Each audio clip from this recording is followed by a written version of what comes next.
You should know that I am programmed by the BBC to tell the truth. From one of the most familiar faces in the UK to a national scandal. When people talk about the most trusted voices in British broadcasting, one name would always come up. Huw Edwards, the man who for decades was tasked with delivering England's biggest news stories, royal events, general elections, national tragedies, and moments that stopped the nation, were brought to you by a calm, authoritative, and reliable man. The kind of presenter that people trusted without asking a second question. And when something major happened, you knew who was probably going to be filling you in. But Huw Edwards had a very dark and disturbing secret, and he was getting even worse at hiding that secret behind his squeaky clean image. An image that would very quickly crumble. Not because of a mistake live on air, not because of a general career decline, but because of a scandal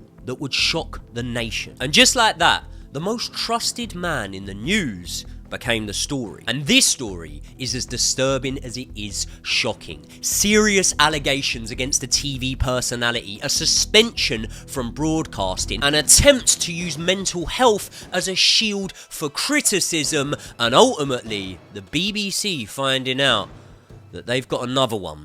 Who's fucking next, eh? But before we get into that, I want to welcome you guys to my new channel where I'm going to be pretty much covering anything I find interesting. And in today's video, we're going to be talking about this wrong'un, Huw Edwards. He was born in Wales in 1961, and if you ask people that grew up with him and spent time around him what he was like as a young kid, you're probably going to get mixed reports. Some people described Huw Edwards as friendly, confident, and funny, but others said that he had a foul temper. They said that he was easily offended, and you didn't want to get on the wrong side of him. His father was a historian, which probably explains where the interest in news and history actually comes from. And his story kind of followed the classic journalism path. A strong education, a university degree, an interest in politics, the ability to work his way up, and eventually he found himself in the broadcasting world. He joins the BBC in 1984, and like most people in the media world, he does not start at the top. He starts with local reporting, a lot of political coverage, and he gradually builds a reputation amongst people both at home and in the industry. So much so that by early 1999, Huw Edwards is in the running for the anchor position on BBC's 6 o'clock news. He is actually in the running at the time, down to the last two people, with Jill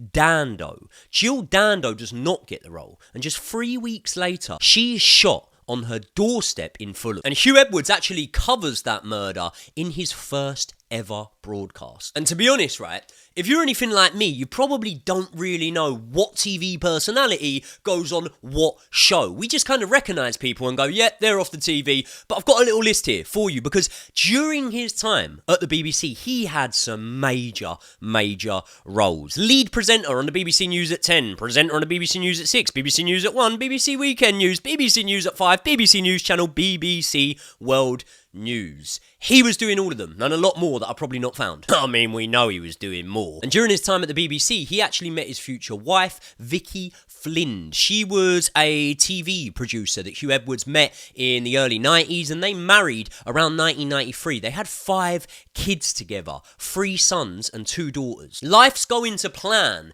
for Huw Edwards, in my opinion. In 2003, he secured himself the role as a key presenter, and then eventually the lead anchor for the BBC News at 10, which, let's be honest, is a huge deal. This isn't just any programme, this is the BBC News at 10. This is most likely the news coverage that the most amount of people are going to be able to flock to, finished work and school and things like that, and therefore, most people would be watching Huw Edwards pretty much most nights, and he fitted the role perfectly. He was serious, he was composed, never over the top, and he was the kind of presenter that didn't try and get himself involved in the story, which ironically was exactly what made him so trusted. And over the years, he becomes the go-to presenter for all of the country's major national events. He was in charge of reporting on the general election coverage, royal weddings, staff funerals, deaths, arrests, and more. The most major of those moments, in my opinion, would have been in 2022 when Huw Edwards brought us the news that the Queen Elizabeth had passed away. A few moments ago, Buckingham Palace announced the death of Her Majesty Queen Elizabeth II. I'm 31 and obviously from England, so off the top of my head now, I'm going to say that's probably the most major bit of news broadcasting that there's been in my lifetime. I'm all about the country as a whole, not specifically for me. I'm not really that bothered about the royals. Although I do have to admit, I think Prince Andrew and Huw Edwards have probably hit it off. Anyway, back to the announcement of the Queen's death. He was what you would have expected of him, having watched his career to this point. Calm, controlled, compassionate and professional. Exactly what you would expect. And at this point, this wasn't just a successful moment in his career. This was a defining moment. He was almost institutional. He wasn't controversial. He wasn't known to be at that point. He wasn't flashy. He was just reliable and factual. The kind of person that you don't really see in the headlines for the wrong reasons. And at this time, Edwards is earning some fucking serious wedge. We're talking between £550,000 to £600,000 a year he was paid by the BBC. And then 2023 happens. The scandal that changed everything. Because allegations involving Huw Edwards begin to spread over social media, and very quickly this becomes a national story. Not just about him, but also about the BBC and how it handles situations just like this one. So what exactly were the allegations? Well, the report claimed that over a few years the BBC presenter paid an unnamed man over £35,000 for explicit images. That unnamed man was said to have been just 17 years old when he first got into contact with Huw Edwards. And in my opinion, this man had clearly been groomed, and therefore he wasn't willing to out Huw Edwards straight away. The initial allegations came from his mother and his father, and this is how it allegedly went. So a young substance user, we got to say substance, can't use the D word for some reason, he sat in a burger takeaway, right? He's just had an argument with his parents, and that argument has led to him, in his opinion, being homeless. So what he starts doing is he actually starts reaching out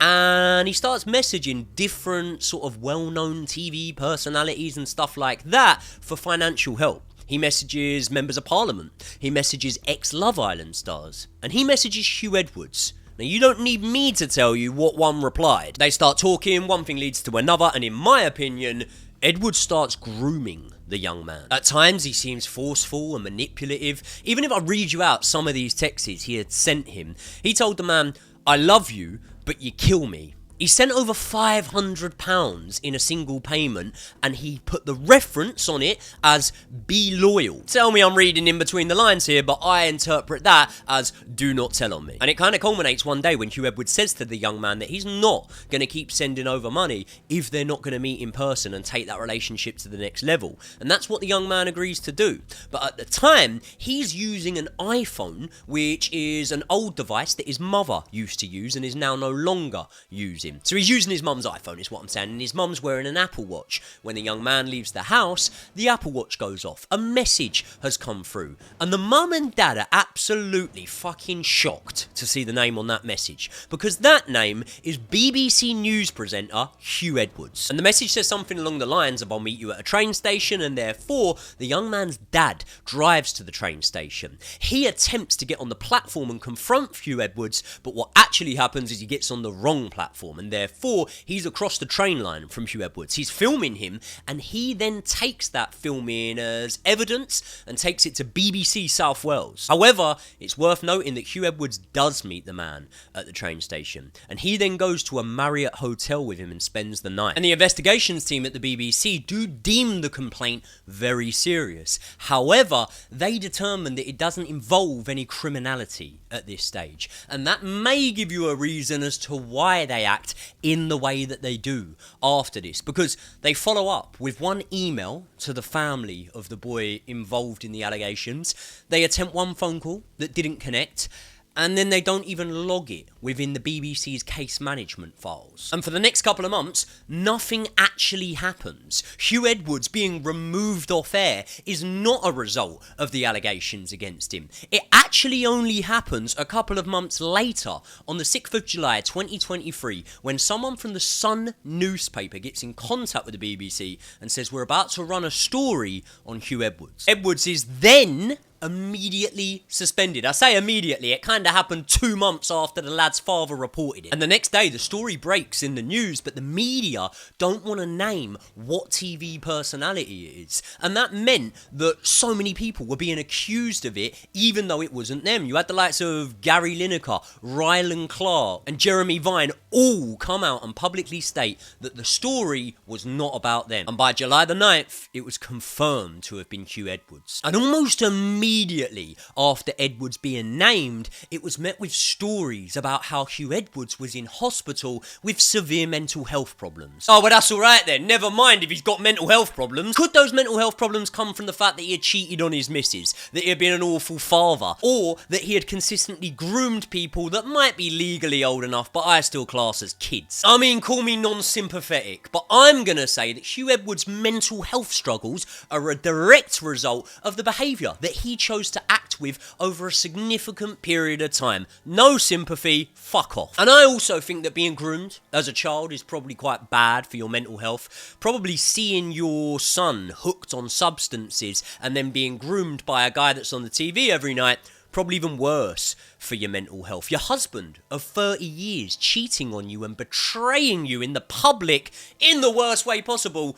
They're all things that I would say are quite bad for people's mental health. So let's not even pretend that Huw Edwards is a victim here. And by the way, I want to make this very clear here. I'm not talking about mental health in general. We're talking about Huw Edwards' mental health. Anyone that's seriously struggling with mental health, my thoughts and prayers go out to you. Unless your name is Huw Edwards. Anyway, this allegation is what fully opens the floodgates. Because it turns out that this young man was one of multiple young men, barely legal, to be honest, when Huw Edwards started conversing with them, that Huw Edwards had been using over this time period. And I say using because there wasn't really anything romantic going on here. It was Huw Edwards, in my opinion, using his position as a well-known figure to be able to access what he wanted. If you don't believe me, you should read through the court case yourself. You should have a look at some of the text messages that Huw Edwards sent, and maybe you should look at the fact that Huw Edwards even encouraged one of these young men to apply for a job at the BBC. And when South West Wales police seize Huw Edwards' phone, another important character comes into the story. And that's Alex Williams, a man who was a teenager at the time he got into contact with Huw Edwards, and a man that Huw Edwards had a relationship with for around 5 years. And when I say relationship, by the way, I mostly mean Alex Williams sending Huw Edwards indecent images online. They did meet once in person, but the majority of all their communications was over WhatsApp and other messaging platforms. And in return for the images, Huw Edwards would give Alex money for trainers. He would just give him random payments as well sometimes. And during the lockdown, the one that we can't name on YouTube for some reason, Huw Edwards was the one that was sat in front of the cameras, broadcast into your front room if you're watching this, telling you to stay at home.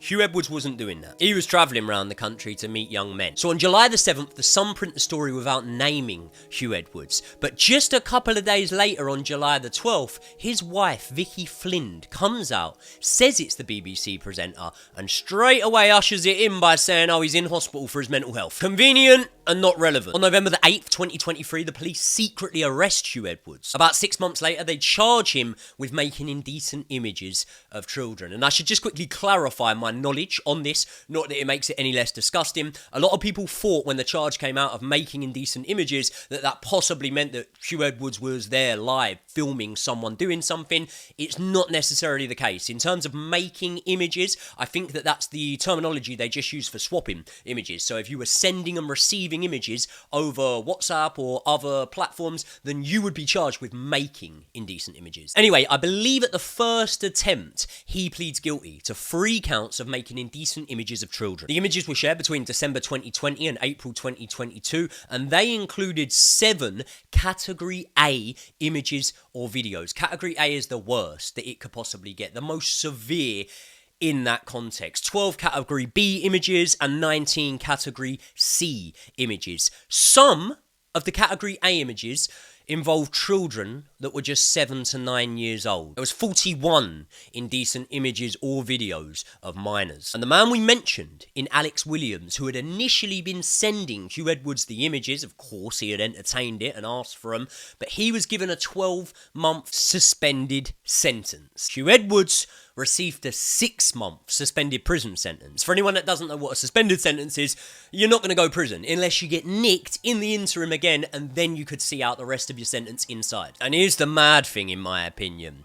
His mental health condition was taken into consideration when they decided his sentence. Oh, England, England, England. He was forced to sign up to a sex offenders register for 7 years. He had to pay court fees. And the BBC actually went about removing quite a lot of Huw Edwards' appearances from their archives. A Doctor Who episode featuring his voice was temporarily removed and later restored with a new voice. His voice was also removed from other broadcasters' archives. And he had to attend a offender treatment program or something like that. Basically, the good news is he had to pay for it out of his own pocket. The bad news is it only cost him $3,000, and some people might argue he's sitting on about $500,000 that he's not actually supposed to have. And the reason I say this is because although after court he had to pay what was due and what was deemed to be due by the court, the money he received from the BBC is a little bit of a grey area here. And it comes because Huw Edwards carried on in his employment receiving money up to £200,000 worth for months after his first arrest. Now, I can't find the details on whether or not the BBC actually knew about this arrest, but one thing I do know is this was a secret arrest. So the BBC did know about it, it wasn't in the public domain. And there are comments that have been made after that make me believe that the BBC didn't know about it, because the leadership from the BBC said that Huw Edwards acted in bad faith by accepting the money when he knew what had happened. But despite the fact that the BBC did initially stick by him, as they did with Savile and many others, Huw Edwards never paid them back. Or at least he hasn't until now. And I'm sure Huw Edwards would have had a lot to pay for in the meantime. He swapped paying for indecent images of children to paying for court fees, basically. His wife left him, and she filed for divorce, which I imagine, given his track record, could have probably took him to the cleaners. But here's the weird thing, right? They put the family home up for sale. £4 million it was up for. It never got sold. It's now been taken off the market. Huw Edwards is apparently not living inside of there because it's been reported that he's back living in Wales at a property that his mother owns. But some people believe that maybe the house never sold and maybe Huw Edwards isn't thinking of selling. And there are some people that believe that Huw Edwards himself might be planning a comeback, because as well as the house no longer being listed for sale, Huw Edwards has updated his profile pictures on social media. He's reactivated his Instagram account. And many people are now asking the question, is Huw Edwards thinking about coming back? Well, let's fucking hope not, eh? People, let me know your thoughts on this case. And even more importantly for the channel, please let me know your thoughts on the video and what you guys want to see next. Anyway, people, subscribe to the channel, like the video, do all that good stuff. I will see you all in the next one.